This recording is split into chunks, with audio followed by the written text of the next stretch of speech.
ये एक एवरेजेस का ही क्वेश्चन है और पहली बात तो ये बहुत अच्छा क्वेश्चन है। ज़रा पढ़ते हैं पहले क्या लिखा हुआ है। In a class of 40 students girls outnumber the boys, मतलब जो क्लास में 40 स्टूडेंट्स हैं उसमें गर्ल्स ज़्यादा हैं बॉयज़ से, ठीक है। फिर लिखा है in a test the maximum marks are 170। अच्छा, इन्होंने कोई टेस्ट दिया और उसमें जो हाईएस्ट मार्क्स आ सकते थे, मतलब टोटल मार्क्स, वो 170 थे। फिर लिखा हुआ है average marks scored by the girls is 150, ठीक है। गर्ल्स के एवरेज मार्क्स हमें पता चल गए 150 है, एंड बाय द बॉयज़ मतलब average marks of the boys 130 है, 130। फिर लिखा है average marks of top 9 boys. अच्छा, जो टॉप 9 बॉयज़ हैं उनके एवरेज मार्क्स 133 हैं, एंड ऑल आर डिस्टिंग, मतलब सारे मार्क्स उनके अलग हैं। मतलब जो एवरेज है टॉप 9 बॉयज़ का वो 133 है, और फिर 9 बॉयज़ के सारे नंबर अलग हैं। फिर find average of the whole class, ठीक है। स्टार्ट करते हैं। पहले तो 40 स्टूडेंट्स है, सबसे पहली स्टेटमेंट लिखी है girl out number the boys. तो मतलब जो गर्ल्स हैं, पहली बात वो बॉयज़ से तो ग्रेटर है, ये तो पहली लाइन में लिखा हुआ था। फिर लिखा है in a test the maximum marks are 170, ठीक है। ये भी लिख लेते हैं कि जो मैक्सिमम मार्क्स है वो कितना डिफाइंड है, 170 ही हो सकते हैं। फिर लिखा है average marks scored by a girl is 150, ठीक है। Average marks scored by the girls, तो एवरेज का फॉर्मूला क्या होता है, sum of all observation upon number of observation is equals to average. इसी का यूज़ करेंगे। हमें क्या बोला गया है, हमें तो सम तो पता नहीं है कि गर्ल्स का सम कितना होगा, लेकिन हमें नंबर ऑफ गर्ल्स पता है, हमें नंबर ऑफ गर्ल्स भी नहीं पता है, लेकिन उनके एवरेज मार्क्स पता है कितना है, 150, ठीक है। यहाँ तक हो गया।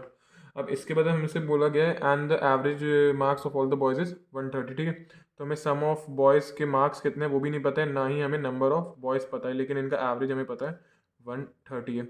यहाँ तक तो हमने इजीली सॉल्व कर दिया। अब इसके नेक्स्ट वाली लाइन में चलते हैं। इसके बाद वाली लाइन ये बोलेगी average the average marks of top 9 boys is 133 and all are distinct, ठीक है। अब इसके लिए मुझे आपको एक एग्जाम्पल मैं आपको देता हूँ। जैसे समझ लो मैं आपके सामने लेता हूँ 9 अलग अलग नंबर ले लेता हूँ, जैसे कि 10, 20, 30, 40, 50, 60, 70, 80, 90। मैंने अलग अलग 9 नंबर ले लिए, ठीक है। अब मैं बोलूँ कि ये जो 9 नंबर हैं, है ना, इनका मैं एवरेज बोल दूँ, समझ लीजिए आपसे, मैं इसका एवरेज वैसे आएगा क्या, इसका एवरेज आप कैलकुलेट करो, ठीक है। आप इसका एवरेज जब कैलकुलेट करोगे तो कितना आएगा, एवरेज कैलकुलेट करते हैं पहले। 90 और 80 170, 170 प्लस 70 240, प्लस 60 300, 350, 390, 420, 440, 450, कितना आ गया, 450 अपॉन नंबर कितने, 1 2 3 4 5 6 7 8 9, काटोगे 9 वन ज़ा 9 फाइव ज़ा। तो एवरेज भाई कौन सा आ रहा है, बीच का नंबर। यही बस एक्सप्लेन करना था कि जैसे ऑड नंबर्स अगर होते हैं, मतलब जैसे 9 है, 11 है, 5 है, 7 है, ये सब ऑड नंबर्स होते हैं, तो एवरेज कौन सा आ जाता है, बीच का नंबर। अब यहाँ और देखो, इस तरफ भी कितने नंबर बच रहे हैं, 1 2 3 4। इस तरफ भी कितने नंबर बच रहे हैं, 1 2 3 4। इतना हमें पता चल गया। बस यही जो हमने चीज़ समझी हम इसमें अप्लाई करते हैं। हमें इसमें क्या बोला गया है कि जो आपके the average marks of top 9 boys is 133। तो जैसे इसमें हमारा एवरेज 50 आ रहा था ना, तो इसमें हमारा एवरेज कितना आ जाएगा, 133, ठीक है। और 9 ही बॉयज है, तो और सबका स्कोर क्या बोला गया है, डिस्टिंक्ट है, मतलब अलग है, मतलब 4 नंबर आगे होंगे। तो 100, 134, 135, 136, 137, और 4 इससे कम होंगे, 132, 131, 130 और 129। इतना हमें पता चल गया, ठीक है। ये तो हमने जो ऊपर समझा वही मैंने लिख दिया है। यही समझा कि एवरेज अगर मतलब इवन वो सॉरी ऑड नंबर्स हों तो उसका जो एवरेज आता है वो बीच का नंबर आता है। ऐसे ही हमें टॉप 9 बॉयज़ का एवरेज बता दिया था 133, 133, तो 133 बीच का नंबर हो जाएगा, और उसके आगे 4 नंबर होंगे, हम 4 नंबर लिख दिए, और उसके पीछे 4 नंबर होंगे, हमने 4 नंबर लिख दिए। इतना हो गया क्योंकि सारे डिस्टिंक्ट थे। फिर उन्होंने ये बोला, क्वेश्चन में ये लिखा था, अब स्टेटमेंट का यूज़ क्या करना है, जो पहली स्टेटमेंट लिखी थी कि average marks of all the boys is 130, ठीक है। मतलब जो 130 है, ये जो मैंने लिखा, जो 130, ये क्या है, एवरेज मार्क्स ऑफ बॉयज़। अब मैंने फिर वही वाली स्थिति बताई है कि ये क्या बोला गया, एवरेज मार्क्स ऑफ बॉयज़ बोला गया है, मतलब इसके आगे जितने नंबर होंगे, 1 2 3 4 5 6 7, और उतने ही नंबर इसके इस तरफ होंगे, मतलब जितने राइट हैंड साइड में नंबर हो रहे हैं उतने ही अपने कितने होंगे लेफ्ट हैंड साइड में। तो 130 ये भी बॉय का नंबर है, ठीक है, ये बॉय का नंबर है और फिर इसके आगे कितने बॉय हैं, 1 2 3 4 5 6 7, तो 7 बॉय तो ये हो गए, 7 बॉय आगे की तरफ हो गए, एक बॉय ये 130 वाला बॉय हो गया और 7 बॉय उस तरफ भी होंगे, 7 इस तरफ है तो 7 बॉय उस तरफ भी होंगे। तो टोटल बॉयज़ कितने आ जाएंगे, 7 + 7 14 + 1, तो भाई 15 तो बॉयज़ हो गए। ठीक है, अब टोटल 40 स्टूडेंट्स हैं, उसमें से 15 बॉयज़ हो गए तो 25 निकल आई गर्ल्स।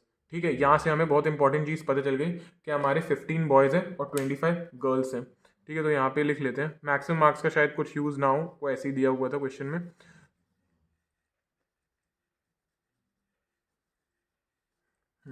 हमें ये पता चल गया, तो जो हमारे बॉयज़ हैं वो 15 है और जो हमारी गर्ल्स हैं वो कितनी है, 25। अब हमें निकालना क्या था, find the average of whole class. ठीक है, अब हमारे लिए एवरेज निकालना बहुत आसान हो जाएगा, हम इजीली अब इसको कैलकुलेट कर सकते हैं, बस हमारे पास यही नहीं थी, ये चीज़ें हमें मिल गई तो हम इजीली कैलकुलेट कर लेंगे। अब तो बहुत सिंपल सा है, नंबर ऑफ बॉयज़ लिखा था ना, अब हमें ये पता चल गया, तो सम ऑफ, अब नंबर ऑफ गर्ल्स के बदले में कितना सब्सटीट्यूट कर सकता हूँ, 25, और नंबर ऑफ बॉयज़ के बदले में कितना सब्सटीट्यूट कर सकता हूँ, 15। तो यहाँ से मैं सम ऑफ गर्ल्स निकाल लूँगा, मतलब गर्ल्स के मार्क्स कितने हैं, 150 इंटू 25, और सम ऑफ बॉयज़ के मार्क्स कितने हैं, 130 इंटू 15। बस अब एवरेज ऑफ होल क्लास निकालना है, तो एवरेज ऑफ होल क्लास कितना होगा, टोटल मार्क्स पूरी क्लास के। ठीक है, टोटल मार्क्स पूरी क्लास के, मतलब वही कंबाइंड बॉयज़ प्लस गर्ल्स के marks, whole divided by total students कितने हैं। ठीक है, तो टोटल मार्क्स कंबाइंड कितने होंगे, गर्ल्स कितने थे 150 इंटू 25, प्लस बॉयज़ के कितने थे 130 इंटू 15, और टोटल स्टूडेंट्स कितने, वो तो कितने 40। आप इसको सॉल्व करो, बस आंसर आ जाएगा। थोड़ा कर लेते हैं सॉल्व, इसमें से 5 कॉमन निकल जाएगा, तो ये तो नीचे तो 8 आ जाएगा। ठीक है, ये हो जाएगा 150, ये 5 प्लस ये हो जाएगा 130 और ये हो जाएगा 3। इसको सॉल्व करेंगे, 15 5 ये आ जाएगा 750। 2 मिनट, इधर दिख नहीं रहा होगा, इसको आप सॉल्व करेंगे तो 15 5 से कितना आ जाएगा 750, प्लस 13 3 ज़ा 390 डिवाइडेड बाय 8, ऐड कर दो तो ये हो जाएगा 1140, 1140 डिवाइडेड बाय 8। बस अब इसको डिवाइड करके जितना भी आंसर आएगा वही आपका क्या हो जाएगा, average of the whole class. तो ये काफ़ी अच्छा क्वेश्चन था, क्योंकि इससे हमें बहुत एक मेन कंसेप्ट समझने को मिला, तो मतलब एवरेज जो वैल्यू हो जाएगी उसके आगे उतनी वैल्यूज होंगे, पीछे भी, मतलब उसको अप्लाई कैसे करना है पता तो होता है मेन, लेकिन अप्लाई कैसे कर रहे हैं, तो बाकी के क्वेश्चन हम करेंगे नेक्स्ट वीडियो में। Thank you.